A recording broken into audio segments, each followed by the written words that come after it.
It all came up Millhouse because I was gonna have to be Wario anyway. Alright, so now we get to see what happens here. You know, yeah, and going back to, I think, last video, which was the only video I've recorded so far, so congratulations, man. Awesome.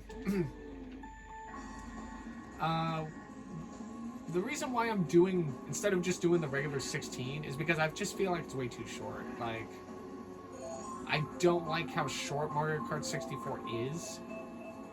I think Mario Kart DS got it right. To kind of kick off everything, they had 32. So, that was fine. I feel like 32 races is a nice medium. Mario Kart Super Circuit has 40. Because you got the 5 cups on the one side, and then you got the 5 extras. So that's not too bad. What in the French toast? You know, I don't know why I ran into him.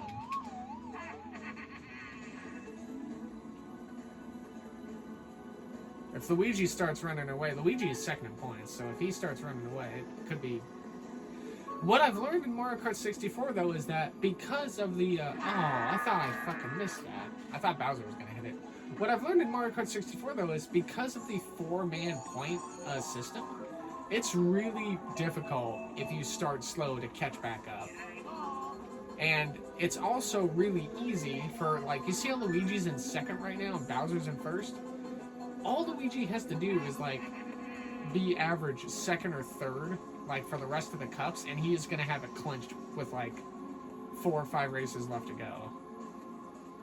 So, him, like, if Luigi gets more than 15 points here, he's solidly in the lead in points. Like, he's even ahead of Peach. And right now, Peach is in the lead with 36, obviously. Oh, shit. Fucking Bowser. Chibidoki's husband? Unbelievable.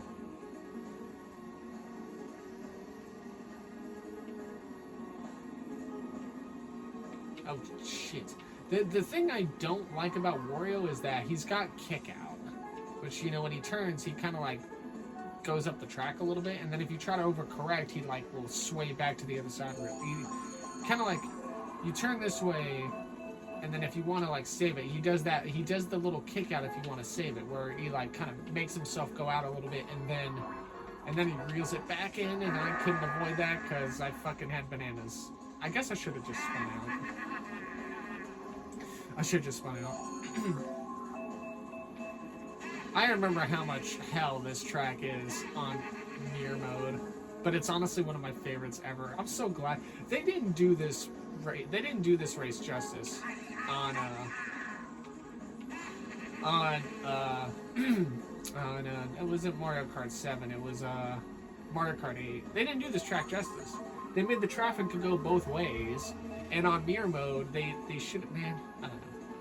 If I'm Nintendo and I want to remake a track, I'd want to keep the authenticity of it, right? So, like, if you had this track in Mario Kart 9, I'd have all the traffic going the same direction, except for on mirror mode when it goes backwards against you, just to kind of keep the authenticity of it, you know? I am actually curious to see what will be on Mario Kart 9, because apparently you could play online with, apparently you can play with 24 people, which is going to be awful, I feel like. Actually, it may be a lot of fun, who knows. But, I'm curious to see what the tracks are going to be. Because, there's not really enough tracks on Mario Kart 64 to re-add, unless if they take the tracks that were added in DS and put them in Mario Kart 9, which I guess they could. So it would be Banshee Boardwalk, Moo Moo Farm, Fraps Snowland, and I don't remember the last track they had on DS. It was Fraps Snowland. Oh, Choco Mountain, maybe. No, but they have Choco Mountain on Mario Kart 8, I'm pretty sure. I like how everyone... I have a gripe with Choco Mountain. Everyone talks like it's like one of the most famous racetracks of all time in Mario Kart. I don't believe it is. I think it's up there, but I don't think it's top 10. when you look back on original Mario Karts, so like NES, 64, Double Dash, and Super Circuit, I think Choco Mountain is like in the top 10. But I think if we're talking like most iconic Mario Kart tracks, I think SNES Rainbow Road is, you know, up there for sure, because it was like it was the OG Rainbow Road. I'd go out and say I would say 64's Rainbow Road is probably pretty iconic as well. I think Banshee Boardwalk is another iconic track. I'd rather have Banshee Boardwalk than a Choco Mountain. This track, obviously, right here, Fraps Snowland, is pretty iconic. And then if you look back on the NES tracks, I think the Bowser Castles and the Mario Raceways. Mario Raceway 1, that is just an instant classic. Now, I've never played a Double Dash, so I'm not really familiar with the tracks on Double Dash, with the exception of the ones that were like remade. Like, I think the Luigi Raceway or whatever that's on Mario Kart 8 or Wii is a GameCube track. Toad's Factory, I think, might be a GameCube track. Toad's Factory, I think is Wii. I don't think it's Daisy's Cruise Liner was on the GameCube, because the GameCube days was when they actually introduced the Daisy. Best princess, by the way. Rosalina can kick rocks. Fuck you, Saturns.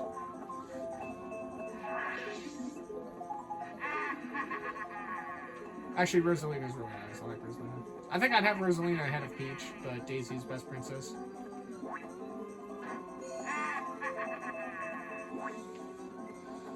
Pauline's not bad. There's a fifth Mario girl.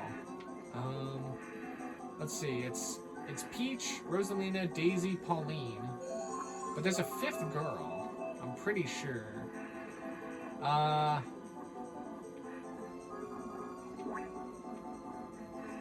Actually, I don't know if that's true. Now, it may just be those four. Maybe we'll get a fifth girl in the Switch 2 days, or in the Switch 2 era, rather.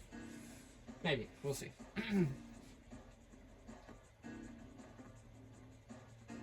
Oh yeah, fantasy baseball starting soon. Friend Anthony wants me to get into fantasy baseball. I haven't done fantasy sports since not last baseball season, but the one before. I like doing fantasy sports. It's just kind of stressful sometimes. Like, I thought about doing football or basketball this year. Basketball is a little bit more tedious than football, because you got to set them daily. Versus football, you just have to set your lineups weekly. I did fantasy hockey, I think the same year I did fantasy basketball. I cannot imagine trying to do fantasy. I'm sure people do it and like make a living off it, but trying to do fantasy football, fantasy basketball, and then fantasy hockey, like while those sports are all going on, is like I don't think I could handle just the thought processing of it all. I'm pretty good at fantasy sports. It's just I have horrible luck. I have decent drafting skills, but I have and decent thought processing, but I don't have good luck. I've actually got 3 baseball titles because I accidentally put myself in 7 rooms 2 years ago on fantasy baseball, and I won 3 of them, and actually made the championship in 4 of them, but came up runner-up in my 4th one. And so I've got 3 baseball titles. The 3 teams that I won the championship on, by the way, were it was one of those things where I didn't actually join them to be a part of them. I joined them thinking my friend was in them, and then he kept trying to find me, we kept trying to find each other, and then we finally did, but I never did leave those leagues or lobbies. I just left the draft room. So when I came back, when the drafting results finished the next day after I woke up for work, I found out I was in 7 leagues. One of the leagues actually was a bunch of bullshit because there was 3 to 4 people. God, I still remember this to this day. There was 3 to 4 people, I think, all friends in a league, and they played they played absolutely. They must have been kids or something, or teenagers, because they played terrible. Every week, they would try to trade with other players, and every time like 3 or 4 of their pitching was done for the week, they would drop them and pick up other people, and they would just keep doing that as the season kept going on, and it was so obnoxious. They kept sending me trade requests. They kept sending them to me, and I was just like, what the fuck is going on? Like, I kept saying no, and then I actually had to email the guy. I emailed one of them, and I was just like, look, you keep trying to trade with me, stop. And then after I sent the email to him, he still tried to trade with me, and I'm just like, okay, these guys are fucking just dumbasses, apparently. And they actually all lost at the end of the season, which was funny. I made a trade, since I wasn't going to make playoffs. I gave 3 of my best players to somebody and for a trade, because I said, nah, if I'm not going to win the championship, I'm going to make sure you 3 fucking don't, and I fuel somebody else. I kind of implored my freaking Monopoly strategy, if I'm about to bankrupt, to just give it all to the next best guy, just out of spite, just so that the guy winning doesn't actually win. And for like a solid 3 to 4 days, the trade kept getting rejected by the same 3 or 4 people. But then when I offered the trade one day after, the 4th dude didn't veto it, so it went through. And because of that trade, the person I traded it to made it to the championship game, and he blew out one of the guys that I fucking hated, which was sweet karma justice. So, like, I was just like, yeah, no, you guys are playing like assholes and probably teaming with each other in this. Go fuck yourselves. Yeah, it definitely was like a Monopoly thing I do, where like if I know I'm gonna bankrupt soon in Rento or Monopoly, I'd rather give it to the person I'd rather trade with the person struggling more, like who might be the next one out. I'd rather give him my shit for like a few dollars and then see if he can like make something of it. And that's just kind of how I play. If it's kind of scummy, then whatever. But I don't like seeing people dominate and have a big ego. I'd rather me as a little guy.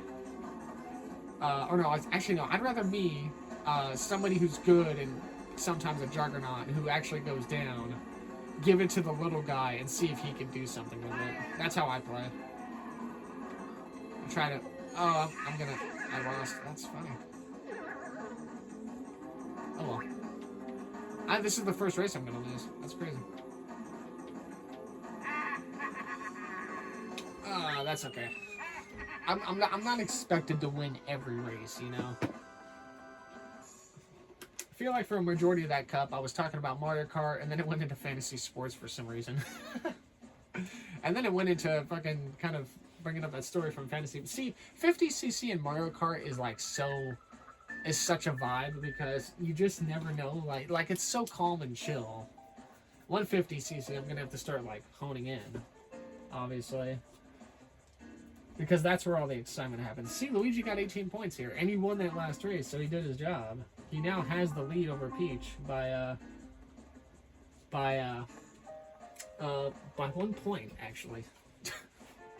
Because Peach didn't get anything. Neither did Yoshi, and neither did Mario. Actually, I think I'll have to beat Yoshi, because Yoshi's stuck at 3 points. Toad got 7. DK got 2. Actually, I'm going to have to be Toad, or no, I'm sorry. I'm going to have to be Yoshi or DK for this next one. Oh well. We move on.